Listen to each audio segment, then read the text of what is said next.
¿Cómo están, señores estudiantes? Vamos a continuar nuestro estudio de los pacientes neonatales y ahora vamos a conocer cómo es el neonato. Vamos a estudiar cómo es una adecuada resección para brindar condiciones adecuadas a este nuevo producto. Entonces, nuestra clase de hoy nos vamos a referir a lo que es el examen físico del recién nacido, la resección, el examen, la pérdida de calor, la profilaxis que se le hace al recién nacido, entre otros temas. ¿Por qué es importante una adecuada resección del recién nacido? A través de ella vamos a detectar el riesgo perinatal. Ya analizamos lo que era la perinatología, desde las 28 semanas hasta la primera semana de vida o hasta los primeros 28 días después del nacimiento.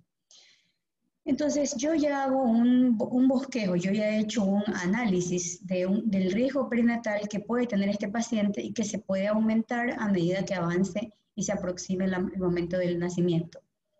La resección me va a facilitar la interacción madre-hijo inmediatamente al nacimiento. Si yo tengo una resección adecuada, voy a evitar que este bebé pierda calor. Si tengo normas adecuadas, voy a prevenir infecciones. Voy a realizar inmediatamente una evaluación postparto en estos niños, voy a suministrar un apoyo vital cuando el caso lo requiera y voy a iniciar procesos de traslado a los neonatos que lo requieran a las unidades de cuidados intensivos o al alojamiento conjunto con su madre si éste lo justifica. Entonces, para tener una buena resección, el objetivo principal es brindar a todos los neonatos condiciones óptimas para la adaptación inmediata a la vida extrauterina. Ustedes van a notar que yo me puedo referir en muchas clases en relación al producto. Cuando hablo del producto estoy hablando del recién nacido o del neonato. Para obtener productos óptimos, yo tengo que tener un análisis de una detección precoz de un riesgo perinatal, facilitar una acción inmediata del binomio madre-hijo apenas nace, evitar pérdidas de calor, prevenir infecciones y una evaluación postparto. Esto que ustedes ven aquí es una cuna de calor radiante donde yo tengo listo, esto me emite calor por radiación y aquí tengo que tener lista la ropa del bebé.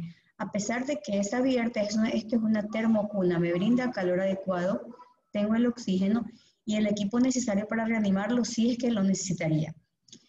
Esta es la pera de Delhi y esta es la forma de aspirar al bebé inmediatamente apenas va saliendo. Miren, ustedes están haciendo, está sacando su cabecita y aspira la boca y luego la nariz. Y aquí tenemos este producto obtenido al momento de nacer. Lo tenemos incluso aún prendido del cordón umbilical. Entonces son parte de los objetivos, brindar condiciones óptimas al momento del nacimiento. Miren, esto es un parto vaginal. Se está recibiendo un producto de un parto vaginal. ¿Miren?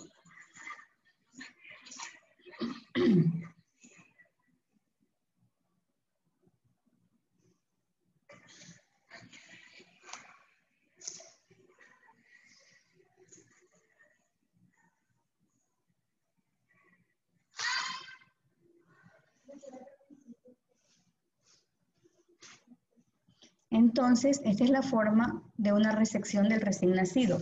Como ustedes apreciaron, el doctor tiene que estar previamente preparado, casi estéril, con sus guantes, con su gorro, zapatos quirúrgicos, sus gafas, sus mascarillas. Una vez que nace el bebé, puedo yo tomar muestras del cordón umbilical para realizar los exámenes pertinentes. Y recordar ustedes cuándo debo de cortar este cordón umbilical.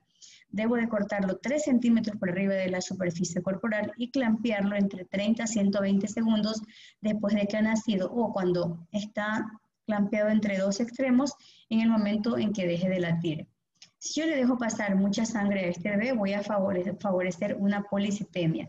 Y si hago el clampeo inmediato, voy a favorecer una anemia precoz antes de que ocurra la anemia normal fisiológica. Seguimos con la resección, el secado. Se seca el recién nacido. Ven ustedes cómo va haciendo el cambio de coloración de su piel.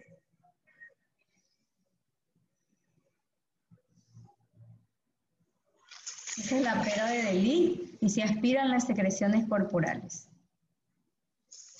El secado, yo voy secando la cabeza y luego su espalda y de esa manera activa el bebé el llanto, ¿no? Empieza a llorar inmediatamente.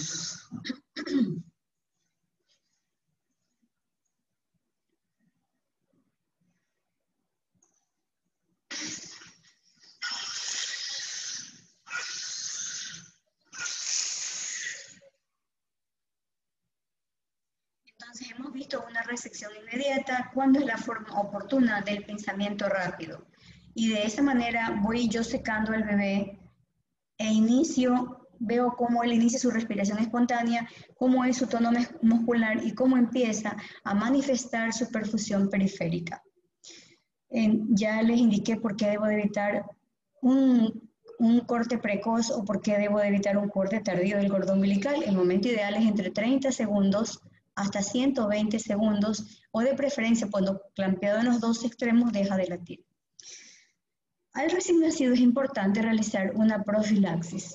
Se debe de hacer una limpieza cuidadosa de toda la sangre y el líquido meconial que se encuentra en su superficie cutánea una vez que nace para evitar riesgo de infecciones por microorganismos que pudieran haberse contaminado a nivel del canal vaginal o al momento de salir al exterior. Debo de limpiar la totalidad de la piel y el cordón umbilical, en lo posible pues solamente con el secado. Se evitará el aseo completo con agua y jabón. El cordón umbilical tengo que asearlo correctamente para evitar que este se empiece a colonizar rápidamente por el Staphylococcus aureus y facilitar pues después una onfalitis. Lo voy a limpiar puedo hacerlo con alcohol, de preferencia con alcohol o con clorhexidina o también puede ser con bacitracina, pero de preferencia con alcohol se puede hacer nada más su profilaxis. Debo de hacer una profilaxis ocular que va dirigida específicamente contra el gonococo. Entonces, esta profilaxis es una profilaxis, es una oftalmía gonocócica. Se realiza a través del nitrato de plata al 1%, que es indicativo por cuánto es quien va a neutralizar en el caso de que en el canal vaginal se encontrara el gonococo. Entonces, se utiliza, lo único que nos hace la profilaxis oftálmica es el nitrato de plata. Otro tipo de gotas, como por ejemplo la gentamicina, o por ejemplo, como menciona aquí, un tipo de pomadas, en este caso como tetraciclinas, nos pueden hacer otro tipo de profilaxis, pero la profilaxis oftálmica va enfocada directamente para la oftalmía gonocócica, y lo ideal es el nitrato de plata al 1%. Otra profilaxis que hacemos al neonato es la profilaxis antihemorrágica. Aplicamos intramuscular 1 miligramo de vitamina K, que corresponde a la vitamina K1, que es la fitomenadiona, que es una vitamina K hidrosoluble y nos va a prevenir un sangrado del bebé porque este tiene deficiencia de los factores vitamina K dependientes, que son los 2, 7, 9 y 10. Entonces, una vez que yo aplico esto inmediatamente al nacimiento, hasta el tercer o quinto día que ya el bebé activa sus propios valores, voy a evitar que este bebé tenga el sangrado. A esto se debe la profilaxis antihemorrágica. Lo aplico intramuscular en la parte superexterna del muslo. Puedo hacer también una profilaxis para detectar trastornos en la audición, sobre todo para detectar hipoacusia en aquellos neonatos que de pronto pues tienen alguna característica, algún estigma propio que nos haga revelar, o en su defecto como un screening propio para los neonatos. También parte de las profilaxis es utilizar soluciones con base alcohólica o con clorhexidina o el lavado habitual de las manos previo a tener contacto directo con un neonato. Los recién nacidos se clasifican, los recién nacidos tienen una clasificación de acuerdo al tiempo en que nazcan. Si el niño nace antes de las 28 semanas, es un recién nacido inmaduro. Si el niño nace entre la semana 37 a la semana 41.6, es un recién nacido de término. Este niño va a tener 259 días a 293 días. El promedio de edad de un niño de término es de 280 días. Si el niño tiene menos de 37 semanas, es decir, de 28 a 37 semanas, este niñito es un niño pretérmino. Tiene que tener 258 días. O este niño puede tener 36.6 semanas de gestación. De la semana 28 a la 36.6 es un recién nacido pretérmino. Si el niño tiene más allá de las 42 semanas de gestación, es un recién nacido por término. En días le correspondería a más de 294 días. ¿Cómo nosotros hacemos este cálculo de la edad gestacional de este paciente? Es importante que ustedes sepan que el paciente, cuando yo realizo una investigación previa en el paciente, realizo un examen con una hoja que se llama la hoja perinatal. La hoja perinatal. Entonces, en esa hoja yo puedo informarme acerca de todo lo que concierne a los datos perinatológicos de mi paciente. Entonces, yo tengo que conocer qué es el FUN, la fecha de la última menstruación. Entonces, vamos a suponer que el FUN de esta paciente fue, supongamos, el 22, vamos a ver que fue el 22 de diciembre del 2019. Y la fecha de nacimiento de este paciente fue el 5 de septiembre del 2020. Entonces, yo quiero saber cuál es la edad gestacional exactamente de este paciente. Y yo voy a hacer un cálculo de la edad gestacional de acuerdo a la fecha de la última menstruación. Entonces, yo pongo aquí, la fecha de la última menstruación fue el 22 de diciembre. Entonces, diciembre del 2019. Diciembre del 2019 fue el 22. Hasta llegar al 31 me van a quedar 9 días. 9 días. Muy bien, 9 días. Mire, ahí me apareció el más que no lo encontraba. Ya lo encontramos entonces.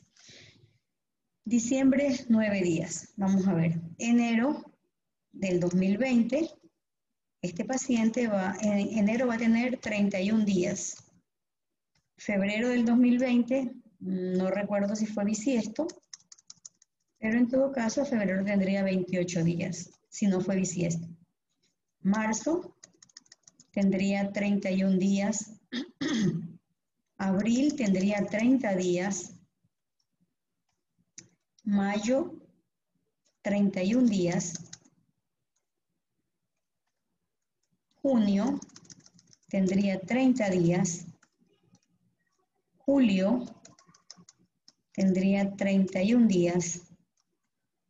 Agosto tendría 31 días.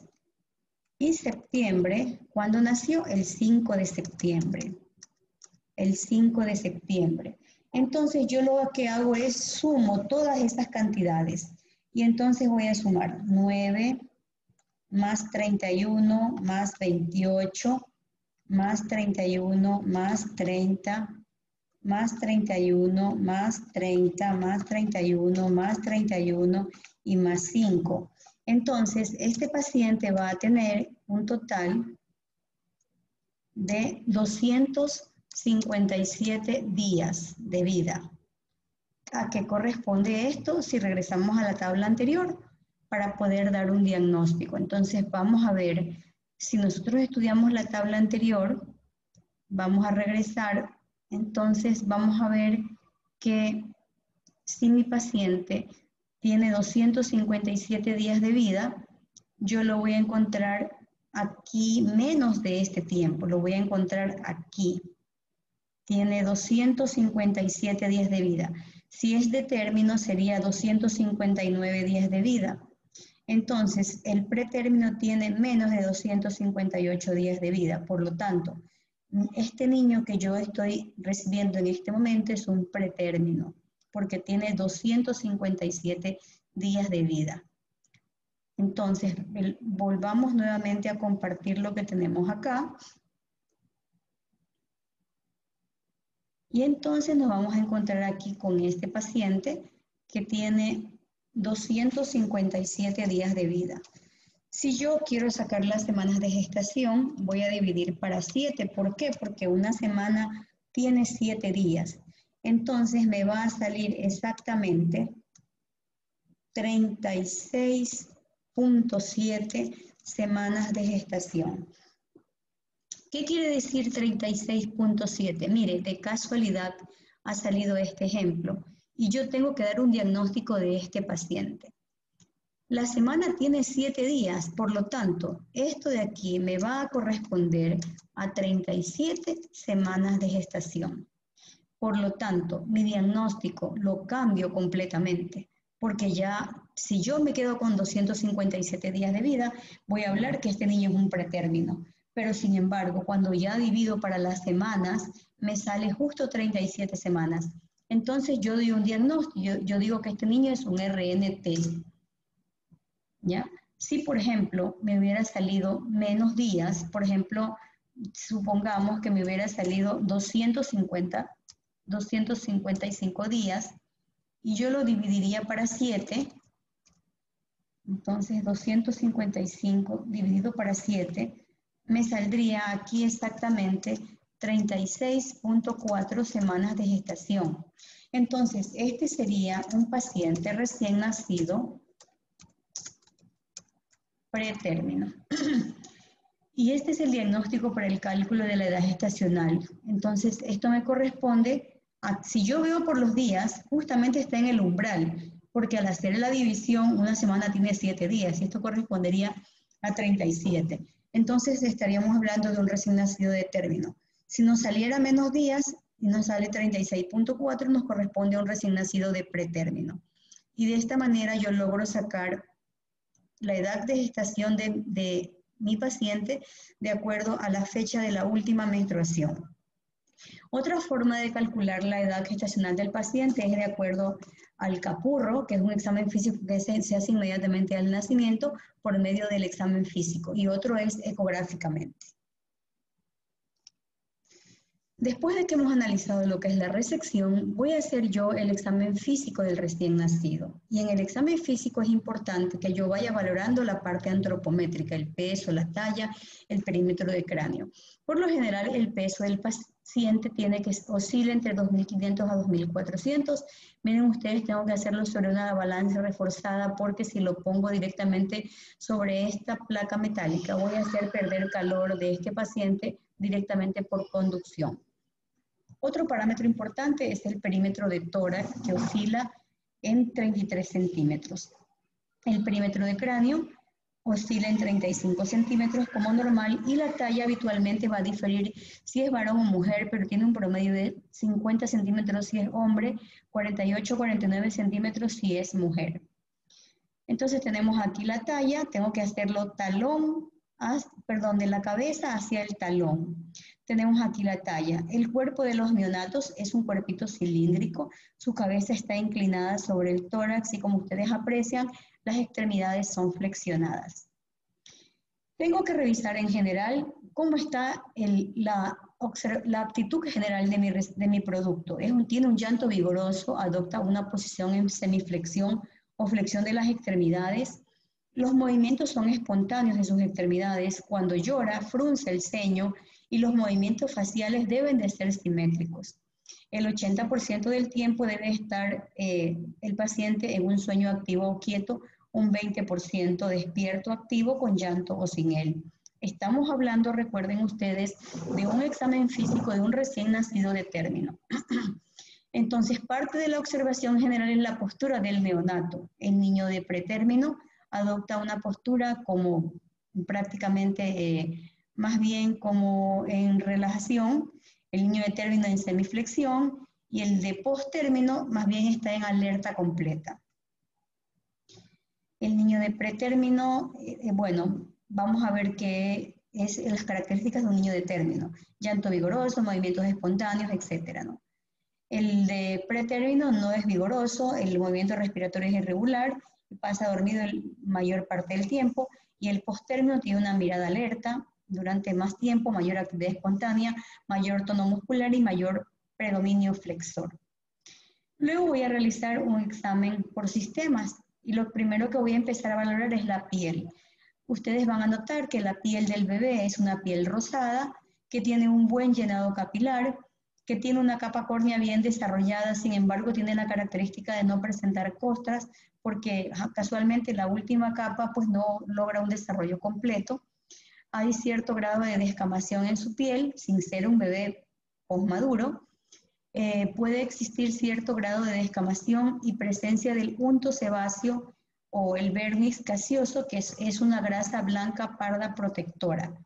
Las uñas van a ser gruesas y un índice de término es que sobrepase los pulpejos u ortejos de los dedos.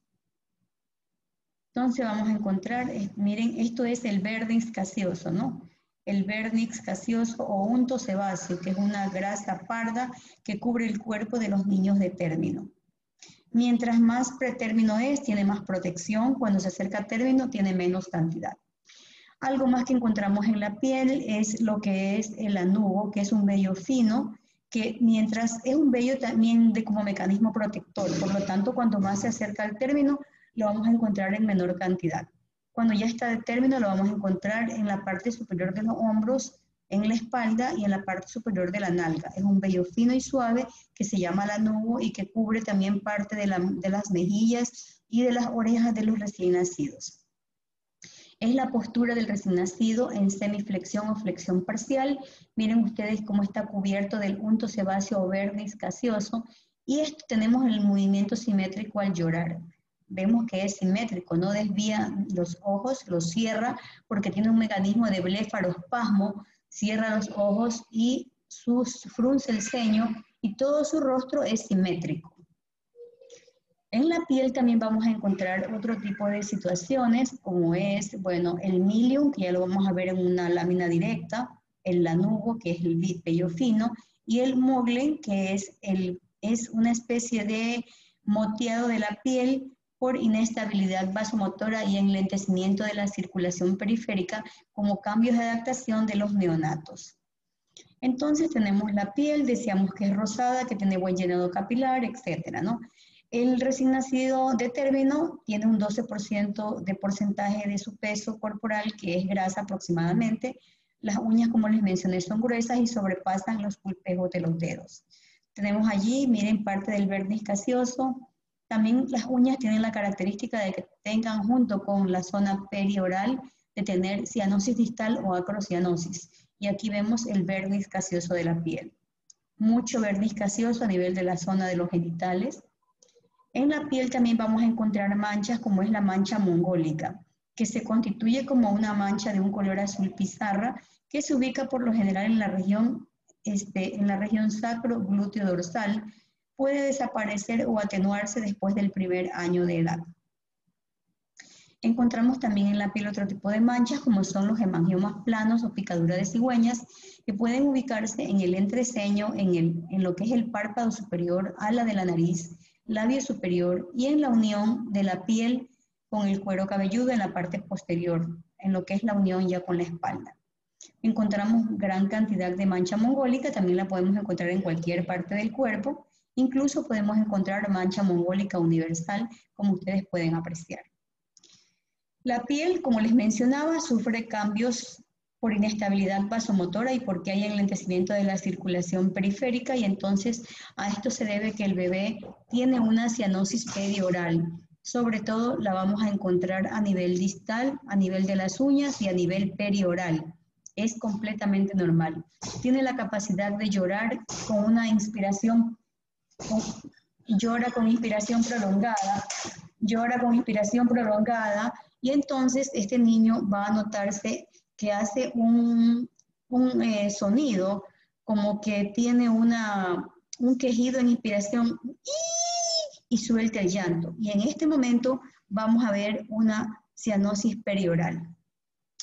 Parte de este enlentecimiento de la circulación y inestabilidad vasomotora que vamos a encontrar en este niño es lo que se denomina el signo de Arlequín, que es un enrojecimiento súbito de la mitad del cuerpo y la otra mitad permanece pálida o rosada. Es transitoria, puede durar entre 20 a 30 minutos y la podemos observar después del tercero o cuarto día. Aquí encontramos un signo de Arlequín en este paciente, encontramos un signo de Arlequín que se aprecia la mitad de un color y la mitad de otro color. Encontramos, bueno, aquí yo no aprecio realmente el signo de Arlequín, pero también se puede encontrar signo de Arlequín. También podemos encontrar en la piel en respuesta al exceso de abrigo lo que conocemos como el eritema tóxico, que se constituye como una erupción maculopapulosa eritematosa que puede aparecer a partir del segundo o tercer día de la vida del neonato y tiene una relación directa con el exceso de ropa, es decir, por el exceso de abrigo. Su contenido tiene eosinófilos y por lo tanto hay que considerar una posibilidad de alergia. Es benigna, se puede distribuir sobre todo por la cara, el tronco y las extremidades. Y aquí tenemos eritema tóxico neonatal, eritema tóxico se va sumando. Igualmente este eritema tóxico puede ser confundido con el acné neonatal, que también es muy común a nivel de los recién nacidos. Miren ustedes, son confluentes, pero tienen la capacidad de ser maculares con una pápula que es más pálida. Esto es, miren, tiene una mácula con una pápula, eritema tóxico, incluso es confluente, dando un aspecto eritematoso. Otra situación a nivel de la piel es la melanosis pustular, que es una alteración cutánea transitoria de la piel del recién nacido, caracterizada por la presencia de vesículas que evolucionan a pústulas. Su contenido es neutrófilos y en menor grado eosinófilos, como es el contenido propio del eritema tóxico. Desaparecen en un plazo máximo de 72 horas y su evolución es benigna.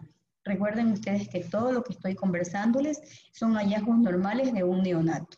Aquí tenemos, miren, lo que es la dermatosis, la melanosis pustular, completamente normal. También podemos encontrar como normal después de las primeras 24 horas de vida en el paciente, lo que es la ictericia. Si la ictericia apareciera antes de las 24 horas, tenemos que descartar tipos de patologías, como son, por ejemplo, las enfermedades por incompatibilidad ABO y RH o cualquier tipo de infección, una septicemia o cualquier patología que se refiera al TORCH. Pero es normal que la piel se torne ictérica a partir de las 24 horas de nacido. Es la posición normal que adopta el recién nacido. Es la posición normal, se coloca en decúbito dorsal, hipertónico, en semiflexión, de las extremidades y la cabeza la rota de uno hacia otro lado y tiene un buen grado de desarrollo del tono muscular. También esto es un reflejo del niño, que es el reflejo tónico del cuello o el reflejo del esgrimista. Lateralizo la cabeza hacia un lado y el bebé miren cómo hace sus brazos y hace sus brazos de esta manera y también las piernitas, una la estira y la otra la encoge. El esfuerzo respiratorio, la frecuencia respiratoria, como habíamos mencionado, puede durar entre 40 a 60 respiraciones por minuto, 40 respiraciones por minuto.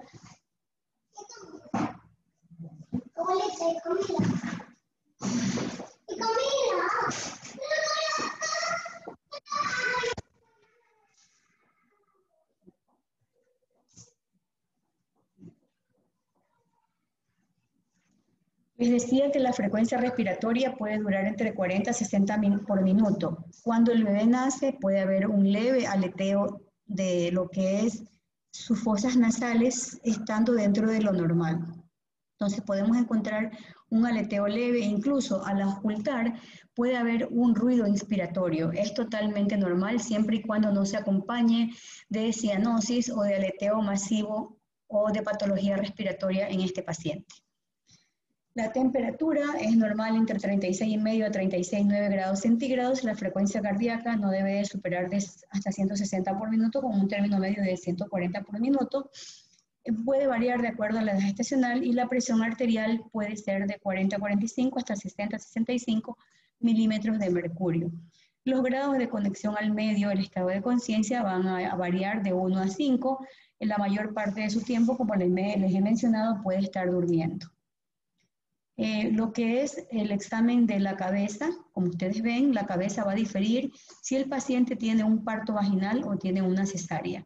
Si el paciente tiene un parto vaginal, la cabeza los huesos se van a superponer por el paso por el canal vaginal y entonces va a formar lo que se llama el modelado de la cabeza.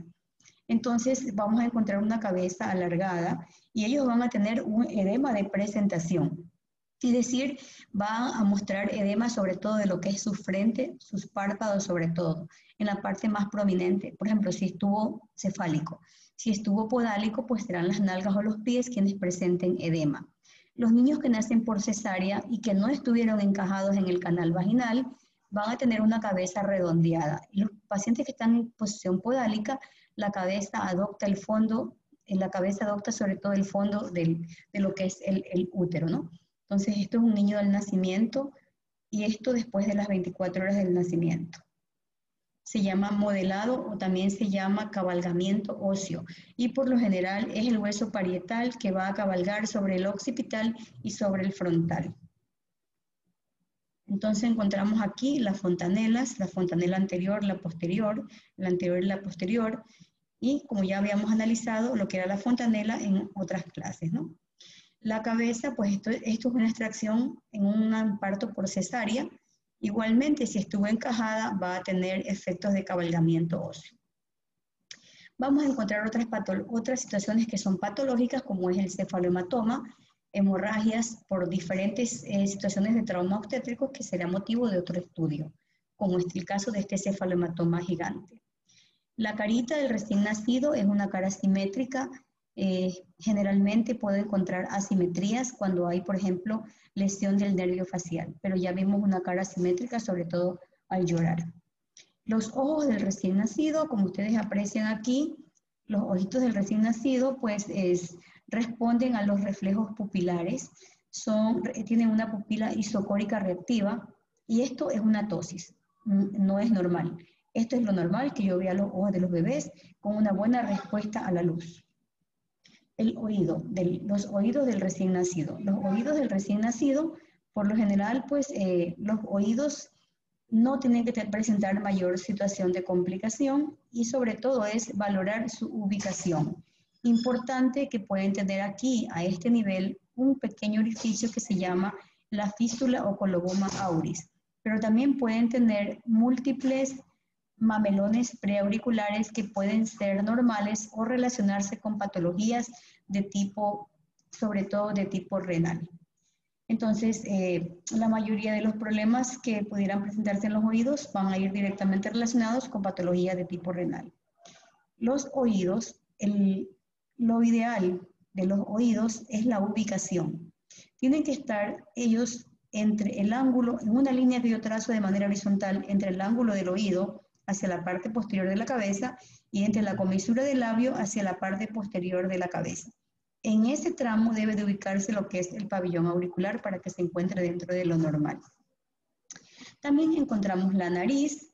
La nariz, bueno, si yo presiono la punta y se me desvía, es probable que haya algún tipo de lesión de los huesos propios. En la nariz yo puedo encontrar esto que ustedes ven aquí, que son obstrucciones de las glándulas de sebo y se denomina milium. Puede ubicarse en la cara y mucho más en la zona de la nariz. Se denomina milium. A nivel de la boca vamos a encontrar el frenillo del labio superior y en lo que es en esta parte de lo que es la boca podemos encontrar unas obstrucciones blanquecinas que corresponderían a los quistes de retención. Los labios van a ser húmedos y brillantes con un color violáceo y bien definido. Los cojinetes de succión se van a ubicar en la parte central del labio superior. Son costras de la mucosa que se forman a los pocos días de nacidos. Los quistes de retención que se encuentran dentro de las encías, las astas o úlceras de Beckner o úlceras pterigoides, que son úlceras iatrogénicas motivadas por un desgarramiento de la mucosa cuando se aspira con la pera de Delí. Y las perlas de Einstein que se encuentran dentro de la boca, corpúsculos blanquecinos en el surco medio del paladar formado por inclusiones epiteliales.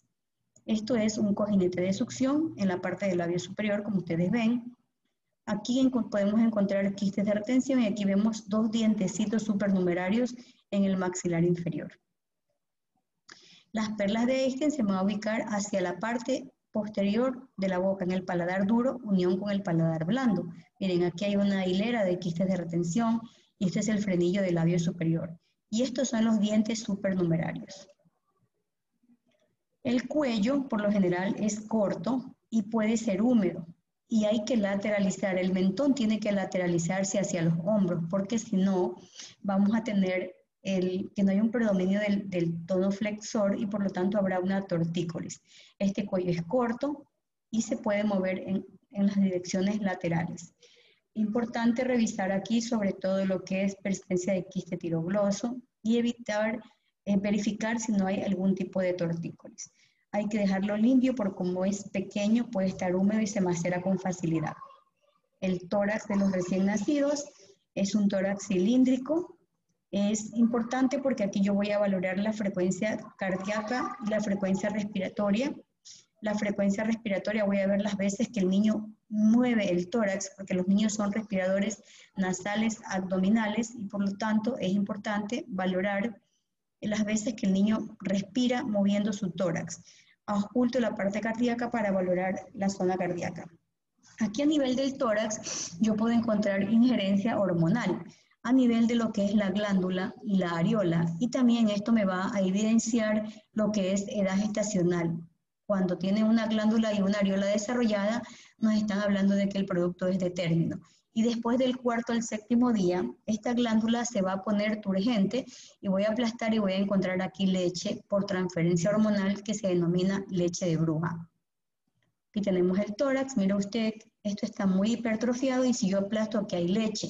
Es totalmente normal y ocurre en hombre y mujer. El abdomen es cilíndrico y a menudo pues el abdomen está un poco deprimido. Encontramos aquí lo que es el cordón umbilical que tiene capacidad de tener 3 vasos.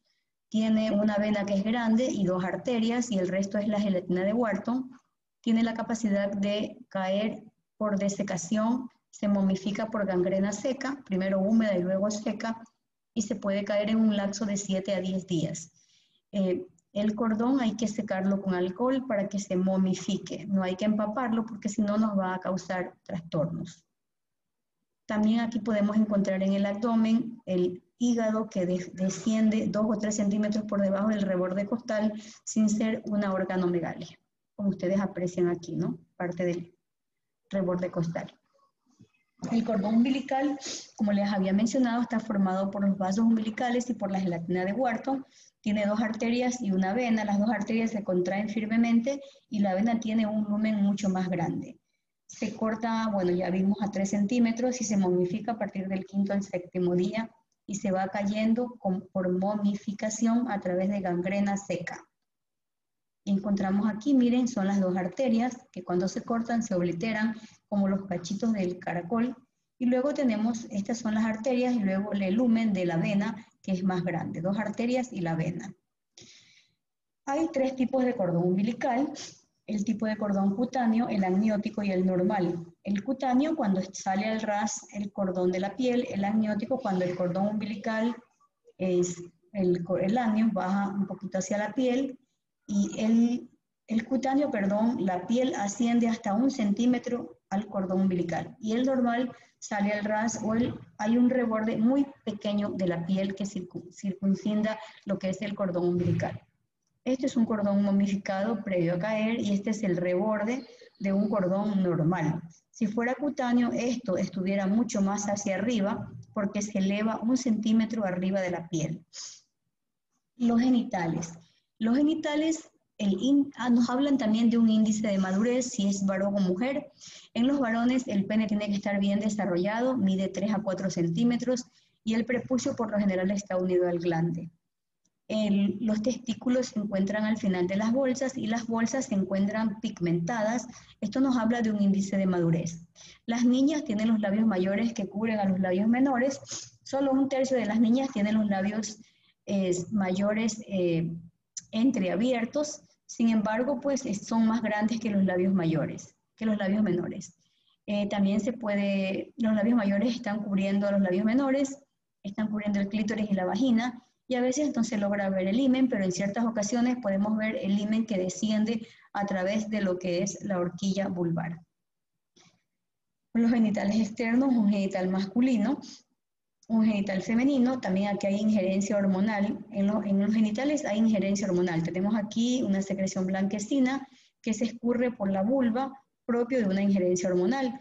En otras niñas también tenemos durante la primera semana o los primeros días de nacida, un sangrado a través de la vagina que corresponde a una deprivación hormonal y se denomina pseudomenstruación. Esto es la secreción hormonal blanquecina, claro transparente, que está dentro del rango normal. Y esto es el apéndice del himen que escurre por la horquilla vulvar. Es totalmente normal y el predominio de los labios mayores. El ano.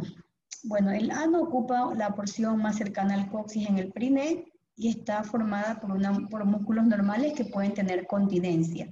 Es importante que usted introduzca la sonda y que saque meconio para que pueda visualizar que este niño tiene permeabilidad de su intestino en la parte inferior. Hacia la parte superior de lo que es el ano, en la parte posterior de la espalda, podemos encontrar una depresión que se llama la fosita sacrocoxigia. La fosita sacrocoxigia, que es similar a lo que es la que encontramos, el coloboma auris, que encontramos a nivel de los oídos. Esta es la fosa sacrocoxigia o fosa pilonidal. La columna pues debe de estar indemne.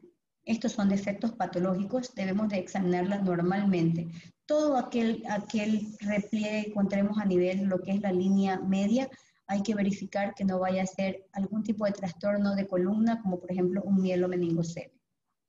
Las extremidades son importantes valorarlas, que estén simétricas y normales, y sobre todo sus caderas, para verificar que estén dentro de lo normal. Y para esto es importante evaluar la prueba de Barlow y Ortolani, que nos va a indicar que hay indemnidad de las caderas.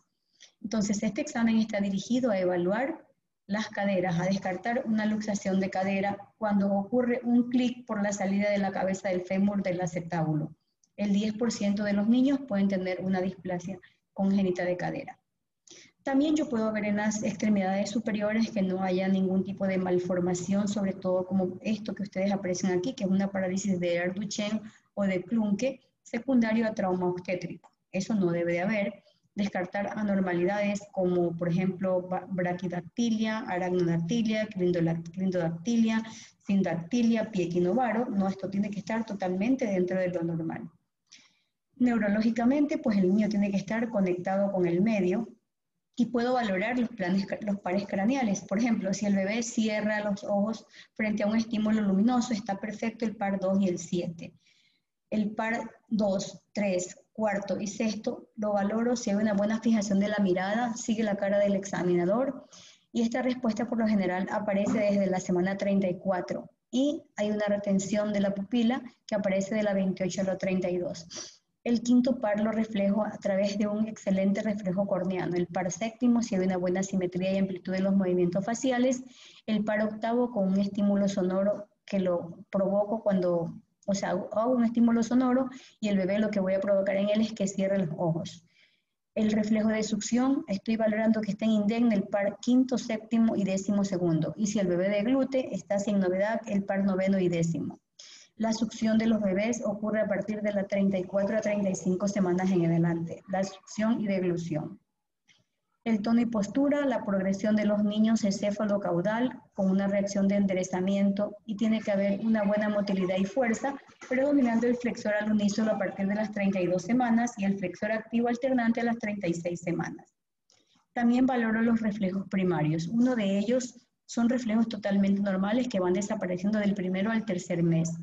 Un reflejo primario primitivo es ley de extensión cruzada. Cuando sostengo una extremidad inferior en extensión, estimulo la planta del pie y se va a producir una secuencia de 3 movimientos en la extremidad opuesta. Un movimiento rápido de retiro, seguido por una extensión de la extremidad. Abre los dedos vortejos en abanico y luego hay una aducción de la extremidad en el lado estimulado. Se llama el reflejo de extensión cruzada. El reflejo del moro es un reflejo de abducción de los miembros superiores, seguido por flexión y apertura de las manos. Está presente desde temprano en la gestación, desde aproximadamente las 32 semanas. Y luego el reflejo de prensión palmar y plantar, donde yo le doy el dedo y el bebé lo aprieta a tal suerte que yo lo puedo elevar rápidamente al paciente y él está fijo de mi dedo, ¿no?, que le doy para que sostenga. El reflejo de la marcha es el reflejo de la marcha automática, y lo característico va a ser que el primer apoyo del talón y después la punta del pie. Es un movimiento de marcha con una elevación alternada entre una y otra extremidad. El reflejo de succión, que está presente a partir de la semana 34, y el reflejo de la búsqueda o del hociqueo, que lo logro estimulando por la parte exterior de la boca. Esto es para calcular la edad gestacional a través del método somático de Capurro. Valorar la edad gestacional con el método de Capurro son las tablas que les dijimos que tenía score en el principio, que tiene puntuaciones y que se suma calculando todos los porcentajes que da la forma de la oreja, el tamaño de la glándula, la formación del pezón, la textura de la piel, los pliegues cutáneos, sumándole 204 y luego se divide para 7 para darle edad gestacional. También es importante que valoremos el test de Apgar, que lo debemos de valorar al primero y al 5 minutos, y va a valorar el aspecto, el pulso, el gesto, la actividad o el tono muscular y la frecuencia respiratoria. Entonces, el test de Apgar es un test que tengo que hacerlo inmediatamente al nacimiento. El examen neurológico, miren, aquí está cómo lo logro realizar. El de succión, el reflejo nauseoso, el reflejo de búsqueda, el de prensión, el reflejo de la marcha. Miren, el reflejo del moro, como lo estimulo. Miren, el reflejo de succión y deglución, y este es el reflejo de la marcha. Miren cómo se logra hacer. Bien. Y finalizo el examen haciendo lo que es las medidas antropométricas, peso, talla, perímetro, temperatura, y luego hago lo que es el alojamiento conjunto y trato de que la madre haya el contacto inmediato de la mamá. Es importante que ustedes conozcan que el bebé, cómo es su termorregulación. En el hipotálamo, la información que describe el estado térmico corporal la procesa y la compara con el punto del SEC del sistema del control térmico, por alteración del metabolismo, actividad y tono motor, por actividad vasomotora y por sudoración. La temperatura se va a dar por la grasa, por lo que es los huesos planos que presentan la grasa parda.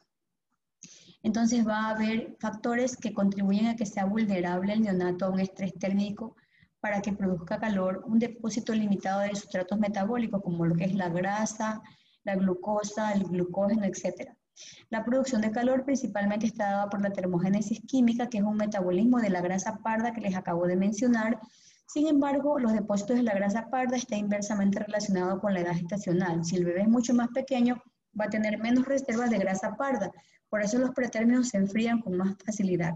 La producción de calor obliga al consumo de oxígeno y esto hace que haya un desafío de la parte cardiovascular y de pulmones, sobre todo en los neonatos inmaduros.